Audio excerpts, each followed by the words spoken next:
হাসি, কাশি, অ্যালার্জি। ঘন ঘন সর্দি, কাশি, হাসির কারণ অ্যালার্জিও। ভাইরাস ইনফেকশন থেকে এই সমস্যা হয়। এছাড়াও অ্যালার্জিক রাইনাইটিস থেকেও হতে পারে হাসি, কাশি।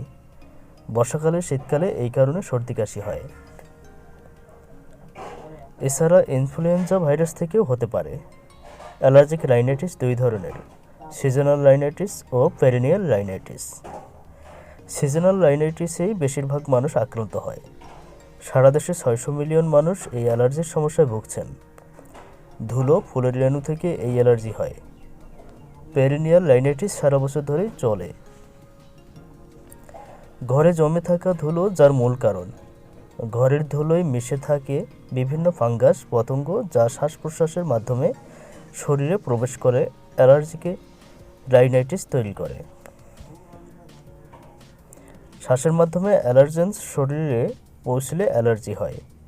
এই অ্যালার্জি যখন ফুসফুসে প্রভাব ফেলে তখনই তাকে বলা হয় অ্যাজমা। বাচ্চাদের দেখা যায় সারাদিন ভালো থাকে, কিন্তু রাতে দেখা যায় আচমকা সর্দি, কাশি অ্যাজমার লক্ষণ। বড়দেরও অ্যাজমার কারণে কাশি হয়। এছাড়াও আপার রেসপিরেটরি ট্র্যাক ইনফেকশন ও লোয়ার রেসপিরেটরি ট্র্যাক ইনফেকশন থেকেও সর্দি, কাশি হয়। কিভাবে বুঝবেন? সর্দি, কাশি দীর্ঘদিন ধরে থাকলে তার কারণ অ্যালার্জি কিনা বুঝতে প্রথমে ওই রোগীর আনুষঙ্গিক অন্য রোগ আছে কিনা তা সম্পূর্ণ যাচাই করে দেখা জরুরি। অ্যালার্জিক রাইনাইটিস বা সর্দি, কাশি হলে দেখতে হবে এছাড়াও তার চোখ চুলকানো, অ্যাজমা, চোখ লাল হয় কিনা, গায়ে চুলকানি, নাকে কোনো সমস্যা এবং পরিবারে কারো এই ধরনের অ্যালার্জি আছে কিনা সমস্ত বিবেচনা করা জরুরি। পরিবারে কারো বা বাবা মায়ের অ্যালার্জির সমস্যা থাকলে তা থেকেও পরবর্তী প্রজন্মের অ্যালার্জি হওয়ার প্রবণতা অনেক বেশি থাকে। মডিফাইড স্কিন প্রিক টেস্ট করা অত্যন্ত জরুরি। এই টেস্ট করেই বোঝা সম্ভব কী কারণে বা কী থেকে অ্যালার্জি হচ্ছে। অ্যালার্জির লক্ষণ: খুব বেশি হাসি হতে থাকবে নির্দিষ্ট সময়, অর্থাৎ শীতকাল কিংবা বর্ষাকাল হাসি, কাশির মাত্রা বেশি বাড়তে থাকবে। সারা বছর ধরে হাসির কারণে অ্যালার্জি হতে পারে। মাঝে মাঝে হাসি ভাইরাসের কারণেও হয়। গা চুলকানো, চোখ জ্বালা, হাঁপানি, চোখ ছলছল, নাক দিয়ে সর্দি জল পড়া, প্রায়ই মাথার যন্ত্রণা, নাক বন্ধ হয়ে যাওয়া, চোখের নিচে কালো দাগ, ত্বক শুষ্ক হয়ে যায়, খুব মোটা হয়ে যায়। অ্যালার্জির জন্য দায়ী কী? অ্যালার্জেন্স শরীরের সংস্পর্শে এলে হিস্টামেস কেমিক্যাল নির্গত হয়। অতিমাত্রায় নিঃসৃত হলে তা থেকে অ্যালার্জিক রাইনাইটিস হয়।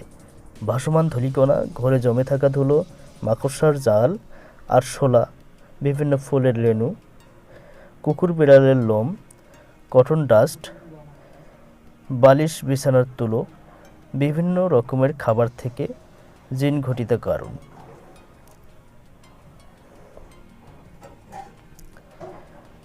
প্রতিকারের উপায়: বাইরের ধুলো থেকে বাঁচতে বেরোনোর সময় নাকে ভেজা রুমাল চেপে বেরোনো উচিত।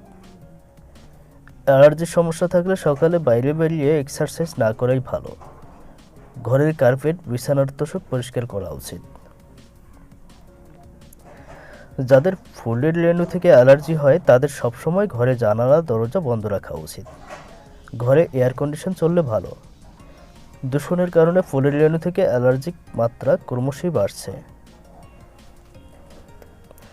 বাড়িতে পোষ্য থাকলে সপ্তাহে 2 দিন স্নান করানো উচিত। কোনো খাবার থেকে অ্যালার্জি হলে সেই খাবার না খাওয়াই ভালো। বাইরে থেকে বাড়ি ফিরে গা, হাত, পা পরিষ্কার করে ধুয়ে নেওয়া উচিত। চিকিৎসা: যত তাড়াতাড়ি চিকিৎসা শুরু হবে তত তাড়াতাড়ি রোগ সারে। দেরিতে চিকিৎসা শুরু করলে অ্যালার্জিক রাইনাইটিস থেকে অ্যাজমা কিংবা অ্যালার্জিক ভার্সাটাইটিস হয়। লক্ষণ দেখা গেলে প্রথমে চিকিৎসকের কাছে গিয়ে পারিবারিক ইতিহাস, শরীরে অন্য অসুখ হয়েছে কিনা ও কেমন পরিবেশে রোগী থাকে সমস্ত জানানো উচিত।